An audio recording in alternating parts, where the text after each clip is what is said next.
கெட்ட குமாரன் திரும்பி வந்த பொழுது அவனுடைய தகப்பன் ஓடி அவனை கட்டி அணைத்து முத்தம் கொடுத்து அவனுக்கு புத்தாடைகளை உடுத்தி மறுபடியும் அவனுடைய கைகளில் முத்திரை மோதிரங்களை மாற்றி ஆடைகளை மாற்றி அவனுக்காக எப்படி ஒரு பெரிய சந்தோஷம் உண்டானதோ, மறுபடியும் எப்பொழுது சேவல் கூவிற்றோ அப்பொழுது பரலோகம் இவன் மனம் கசந்து அழும் பொழுது அவனுக்காக பரிதவிக்க ஆரம்பித்தது.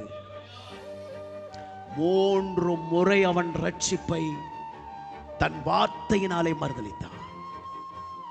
வாயினாலே மறுதலித்தான், வார்த்தையினாலே மறுதலித்தான். 3 முறை மறுதலித்தான். அவரை எனக்கு தெரியாது, யார் என்றே தெரியாது, சபிக்கவும் சத்தியமும் பண்ண தொடங்கினான். ஸ்பெசிபிக்கா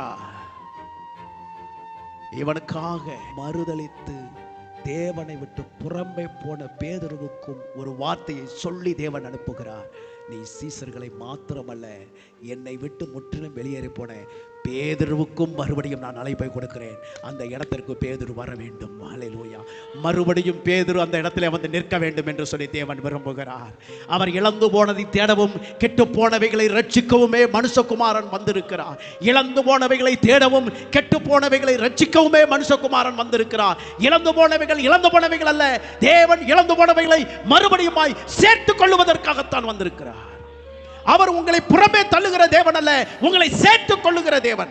நீங்கள் உங்களுடைய பாவங்கள் இரத்தாம்பரத்தை போல சிவப்பாக இருந்தாலும் அதை உறைந்த மலையை போல வெண்மையாக மாற்ற அவரால் முடியும்.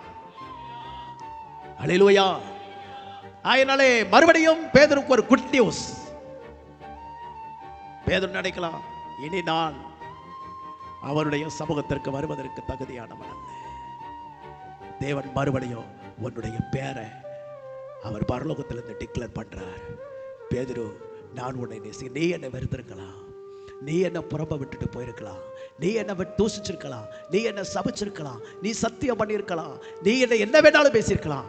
ஆண்டவர் சொல்லுகிறார் அதே பேதுருவை பார்த்து, நான் உன்னை நேசிக்கிறேன் பேதுரு, நான் உன்னை நேசிக்கிறேன், நான் உன்னை நேசிக்கிறேன்.